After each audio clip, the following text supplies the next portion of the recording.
Hello दोस्तों, नमस्कार। SM किसी चैनल में मैं आप सभी लोगों का दिल से बहुत बहुत स्वागत करता हूं। दोस्तों, वीडियो स्टार्ट करने से पहले आपको ज़रूर याद दिलाना चाहूँगा, फ्री स्टॉक मार्केट क्लासेस इस चैनल को ज़रूर फॉलो करना। यूजुअली सैटरडे के दिन इस चैनल के ऊपर वीडियो आता है। अगर नहीं आया तो कोई बात नहीं, संडे तक तो आ ही जाएगा। And let's learn stock market and finance इस चैनल को भी फॉलो करना। इन दोनों चैनल के ऊपर लेक्चर्स यहाँ पे अपलोड होने वाले हैं। दोनों चैनल के लिंक आपको ऊपर आई बटन पर नीचे डिस्क्रिप्शन में देके रखे हुए हैं। ठीक है दोस्तों, वीडियो को स्टार्ट करते हैं। जैसे कि आज का दिन हमारे मार्केट के लिए काफ़ी इंपॉर्टेंट था। आर या पार वाली सिचुएशन हम लोग को देखने को यहाँ पे मिल रही थी। आप देख सकते हो, सेंसेक्स की बात कर ले 400 साढ़े 400 पॉइंट की तेज़ी देखने को मिल गई। निफ्टी की अगर बात कर ले आप देख सकते हो 150 पॉइंट की तेज़ी, 0.5% से थोड़ा ज़्यादा यहाँ पे भागा है। इंपॉर्टेंट चीज़ ये है, यस 26,000 का लेवल मेंटेन रहा और उसके ऊपर भी काफ़ी कंफर्टेबली लीड यहाँ पे बनाई है।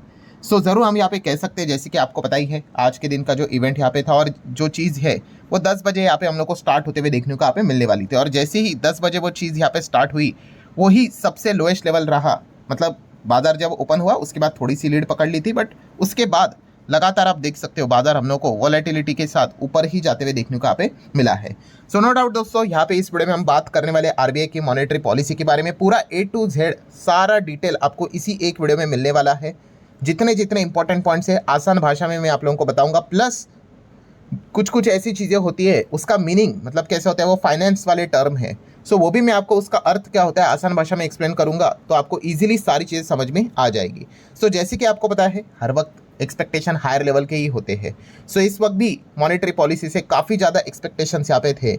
एंड आप देख ही सकते हो दोस्तों, मैक्सिमम हम कह सकते हैं कि एक्सपेक्टेशन को फुलफिल ही किया है। इसीलिए तो मार्केट को मॉनेटरी पॉलिसी इस वक्त की अच्छी लगी है, जो कि आप देख सकते हो बाजार को टॉप लेवल पे लेके जा चुकी है।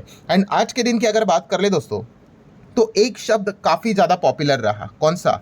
यस, ये वाला शब्द। क्या लिखा है यहाँ पे? Goldilocks period. Yes, goldilocks period यहाँ पे आरबीआई की ओर से हम लोग को एक चीज़ देखने को मिल गई है। काफ़ी ये रेयर चीज़ हम लोग को देखने को मिल जाती है और इसी चीज़ को मेंटेन करने के लिए, इसी चीज़ को पकड़ने के लिए आरबीआई ने यहाँ पे कोशिश यहाँ पे की है। इस प्रकार की चीज़ें देखने को मिली। तो ये एग्जैक्टली होता क्या है, इसको भी हम जानने की कोशिश करेंगे। बट स्टार्ट करते एक एक पॉइंट को पकड़कर। सबसे पहले इंटरेस्ट रेट कट क्या हुआ है कि नहीं हुआ है? अभी तो आप तो को भी पता है भाई, यस रेट कट यहाँ पे हुआ है। और हुआ है तो कितने का हुआ है? 25 बेसिस पॉइंट का। आप देख सकते हैं पहले जो रेपो रेट था 5.50 था, अब कितना हो गया? 5.25 यहाँ पे हो चुका है। ये रेपो रेट का अर्थ क्या होता है कि जो बैंक होती है वो आरबीआई से कर्जा लेती है, ठीक है, और हमें देती है। अगर आरबीआई से ही कर्जा अगर सस्ता अगर हो गया, रेट अगर गिर गया, तो वो रेट क्या करेंगे? कस्टमर को भी पास ऑन करेंगे। यही चीज़ हम लोग को देखने को मिल जाती है। इन शॉर्ट यहाँ पे रेट कट होते हुए देखने को यहाँ पे मिला है। 50-50% की बैटल थी। कुछ लोग बोल रहे थे कि नहीं जितना चल रहा है उतना ही रहेगा, और कुछ लोग 50% बोल रहे थे हाँ होगा, और होगा तो 25 का होगा। जिन्होंने ये सोचा था भाई 25 का रेट कट होगा, यस आप बिल्कुल यहाँ पे सही आ चुके हो। देन दोस्तों, अगर हम लोग बात कर ले, सेकेंड इंपॉर्टेंट चीज़ होती है वो होती है मॉनेटरी पॉलिसी का स्टैंस। यहाँ पे भी अगर देखा गया मैक्सिमम लोग यही उम्मीद लेकर चल रहे थे। आपको बताया कुल मिला के 5 स्टैंस होते हैं और करंट लेवल पे हम न्यूट्रल स्टैंस के ऊपर चल रहे हैं। मैक्सिमम लोग यही एक्सपेक्ट कर रहे थे कि स्टैंस नहीं बदलेगा, बट फिर भी कुछ लोगों को ऐसा लग रहा था कि बदल सकता है, अकोमोडेटिव हो सकता है करके। बट जो मैक्सिमम लोग सोच रहे थे वही हुआ दोस्तों। न्यूट्रल स्टैंस ही आरबीआई ने यहाँ पे मेंटेन किया है। अब ये न्यूट्रल स्टैंस का अर्थ क्या होता है? एकदम आसान भाषा में अगर मैं आपको बोल दूं, तो आरबीआई यहाँ पे भविष्य में, ठीक है, रेट को बढ़ा भी सकता है और घटा भी सकता है, दोनों चीज़ कर सकता है। अल्टीमेटली वो ओवरऑल मैक्रो इकोनॉमिक्स जो इवेंट्स रहते हैं, जो डेटा निकल कर आता है, उसको देखकर डिसीजन लेगा। यस, उसी को यहाँ पे बोलते हैं दोस्तों न्यूट्रल स्टैंस। आप यहाँ पे देख सकते हो जैसे कि लिखा हुआ है कि future rate action will remain contingent. Contingent मतलब होगा नहीं होगा, ये डिपेंड करेगा भाई मैक्रो इकोनॉमिक कंडीशंस क्या है करके, ठीक है। तो क्या रेट बढ़ भी सकते हैं? देखिए ऐसा इजीली रेट बढ़ना इतना सिंपल नहीं है भाई, उसके लिए बहुत कुछ अफरा तफरी मचनी चाहिए, ठीक है। यूजुअली जो फ्लो होता है ना वही कंटिन्यू होता है। बट यस है तो न्यूट्रल स्टैंस, तो आरबीआई को जो सही लगेगा वो चीज़ वो करेंगे। इसीलिए मैक्रो इकोनॉमिक मतलब क्या है, जो डेटा निकल कर आएगा, इन्फ्लेशन का डेटा, ठीक है, अलग अलग डेटा, उसके हिसाब से अगेन यहाँ पे हम लोग को बड़े मूवमेंट्स देखने को मिलेंगे। क्योंकि अगेन जब भी वो डेटा निकल कर आएंगे, बाजार में चर्चा स्टार्ट होगी कि भाई अगले वक्त क्या एक और रेट कट होगा या नहीं होगा। न्यूट्रल स्टैंस रखा है दोस्तों, तो आप थोड़ी सी उम्मीद लेकर चल सकते हैं कि अगर डेटा अच्छा आया, क्या पता एक और रेट कट आने वाले मीटिंग में देखने को मिल जाए। ये एक चीज़ देखने को मिली है। देन अगर हम बात करें दोस्तों, तो फोरकास्टिंग की जाती है। किसकी? इन्फ्लेशन की और जीडीपी की। सो इन्फ्लेशन का फोरकास्टिंग में आप देख सकते हैं आरबीआई ने इन्फ्लेशन का फोरकास्ट रिवाइज किया, चेंज किया है और वो और नीचे लाया है उन्होंने। मतलब आरबीआई ने ही खुद बोला था मतलब कब बोला था? इसके पहले अक्टूबर में मीटिंग थी, तभी उन्होंने बताया था कि इन्फ्लेशन ये हो सकता है। अब उन्होंने दिसंबर की मीटिंग में क्या किया? अपने ही डिसीजंस को चेंज किया और जितने भी फोरकास्टिंग देते हैं इन्फ्लेशन के वो उन्होंने कम कर दिए। मतलब ये देख लीजिए, जैसे कि आप देख सकते हो अक्टूबर में उन्होंने बोला था कि Q3 में इन्फ्लेशन आएगा 1.8, नहीं, उन्होंने बोला और कम होगा, 0.6 आएगा, इतना कम, केवल 0.6। देन Q4 की अगर बात कर ले, इसी करंट फाइनेंशियल ईयर की बात कर ले, तो 4 का इन्फ्लेशन देखने को मिल सकता है, उसको भी घटाकर उन्होंने बोल दिया 2.9। एंड ओवरऑल पूरा फाइनेंशियल ईयर जो हमारा चल रहा है, एवरेज अगर हम बात कर ले तो पहले बोला था 2.6 आएगा पूरे साल का, वो आएगा गिर के 2%। सो मतलब जितने भी अगर आप यहाँ पे फोरकास्टिंग चेक करोगे, सो उन्होंने यहाँ पे क्या किए? यस, तीनों फोरकास्टिंग यहाँ पे नीचे नीचे नीचे नीचे यहाँ पे किए हुए हैं। सो इसको भी आप नोट करके यहाँ पे चल सकते हो। सिमिलर वे जीडीपी की भी अगर हम लोग बात कर ले तो यहाँ पे भी अगर हम देखेंगे तो आरबीआई ने जो अपना अनुमान है वो यहाँ पे बदल दिया है और सारा डेटा यहाँ पे उन्होंने क्या कर दिया है? बढ़ा दिया। ऑब्वियसली इन्फ्लेशन नीचे आना अच्छी बात होती है, वैसे ही जीडीपी बढ़ना भी अच्छी बात होती है। सो आप चेक कर सकते हो, अक्टूबर में बोला था कि Q3 का जीडीपी आएगा ना तो 6.4 आएगा, वो अब बदल दिया उन्होंने बोल दिया भाई 7% बढ़कर आएगा।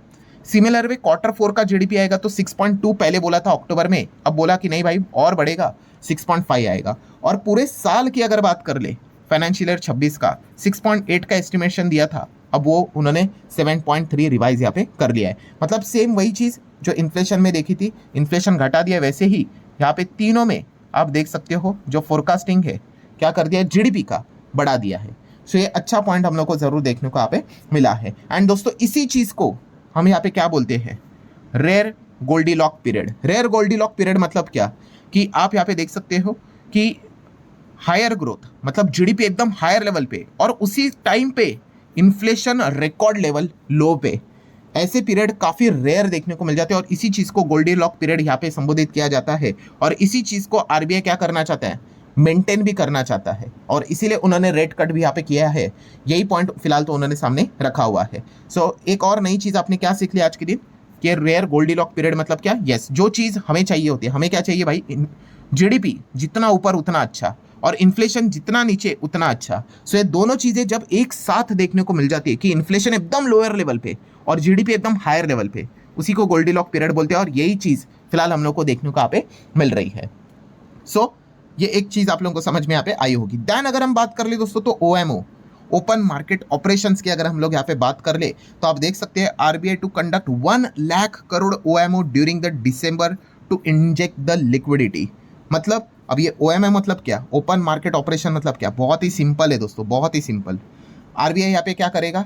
यहाँ पे गवर्नमेंट के जो बॉन्ड्स रहते हैं, ठीक है, सिक्योरिटीज रहते हैं, वो यहाँ पे खरीदेगा और इससे लिक्विडिटी कैसे आएगी? अब मुझे बताओ, ये बॉन्ड्स इशू मतलब कौन करता कौन है ये बॉन्ड्स? आपको भी अगर बॉन्ड्स खरीदने आप कहाँ पे जाओगे? ऑब्वियसली आप बैंक्स के पास जाओगे। सो बैंक्स से वो क्या करेंगे? आरबीआई बॉन्ड्स यहाँ पे खरीदेंगे सरकार के, कितने? 1 लाख करोड़ के। तो इससे ये 1 लाख करोड़ किसके पास चला गया? बैंक के पास चला गया, बैंक के खाते में पैसा आ गया। सो बैंक के पास 1 लाख करोड़ की लिक्विडिटी यहाँ पे आ गई। इस प्रकार से वो लिक्विडिटी इंजेक्ट करते हैं, ठीक है। अभी आई होप आपको समझ में आया होगा। OMO मतलब क्या? बस आरबीआई सरकार के बॉन्ड्स यहाँ पे खरीदेगी और ये बॉन्ड्स कौन यहाँ पे इशू करता है, देता है? ये बैंक्स देते हैं, ठीक है। सो इस चीज़ के चलते 1 लाख करोड़ किसके खाते में चला गया? बैंक्स के खाते में चला गया, बैंक्स को लिक्विडिटी मिल गई।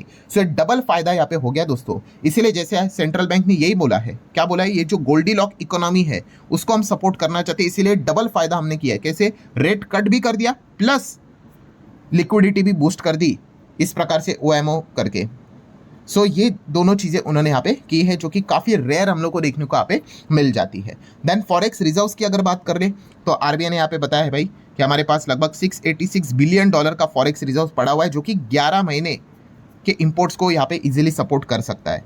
मतलब हम, आप सभी लोगों को पता है ना, हम सामान बाहर से भी मंगवाते हैं, ठीक है, तो 11 महीने तक का सामान हम मंगवा सकते हैं, इतना तो रिजर्व हमारे पास पड़ा हुआ है।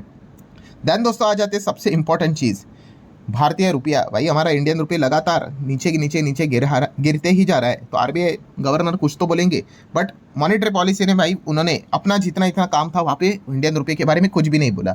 देन प्रेस कॉन्फ्रेंस हम लोग को देखने को मिले, वहाँ पे थोड़ी ना छोड़ेंगे, तो वहाँ पे उनको यहाँ पे पूछा गया। सो सबसे पहले तो उन्होंने यही बोला कि वॉलेटिलिटी हैपन्स, ठीक है, मतलब ये जो चीज़ें चल रही है 90 रुपये तक यहाँ पे चला गया है। सो ये चीज़ें होती है, ये कोई पहली बार नहीं हुआ है, इसके पहले भी हमने देखा था कि रुपया 84 तक चला गया था, देन कुछ ही टाइम में 3 महीने के अंदर अंदर 88 तक यहाँ पे चला गया था। तो इस प्रकार के फ्लक्चुएशंस, वॉलेटिलिटी यहाँ पे होते हैं, ठीक है। ये पॉइंट्स उन्होंने यहाँ पे बोले। मतलब ऐसा लगा दोस्तों कि शायद से आरबीआई गिरते हुए रुपये को लेकर जो 90 को अभी टच यहाँ पे किया था, इतना ज़्यादा उनको चिंता नज़र नहीं आ रही है। और इस चीज़ को आप एक्शन से भी थोड़ा सा मैच करके देख सकते हो, जहाँ पे आरबीआई ने $5 बिलियन का 3 साल का USD INR buy sell swap यहाँ पे अनाउंस किया है।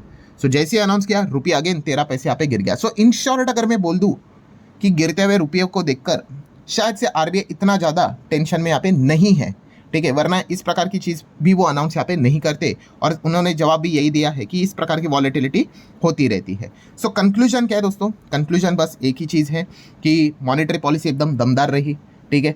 मार्केट ने इस चीज़ को यहाँ पे बता दिया कि भाई तेज़ी के साथ कि हमें तो मॉनेटरी पॉलिसी अच्छी लगी, लिक्विडिटी बाजार में आएगी ड्यूअल वे से, एक तो रेट कट के चलते, प्लस उसी के साथ साथ 1 लाख करोड़ के जो बॉन्ड्स वो खरीदेंगे तो बैंक्स के पास पैसा चला जाएगा, इस चीज़ को लेकर। और इसी पॉइंट को लेकर दोस्तों बाजार ने भी अच्छा रिस्पांस दिया, जो कि आप देख सकते हो।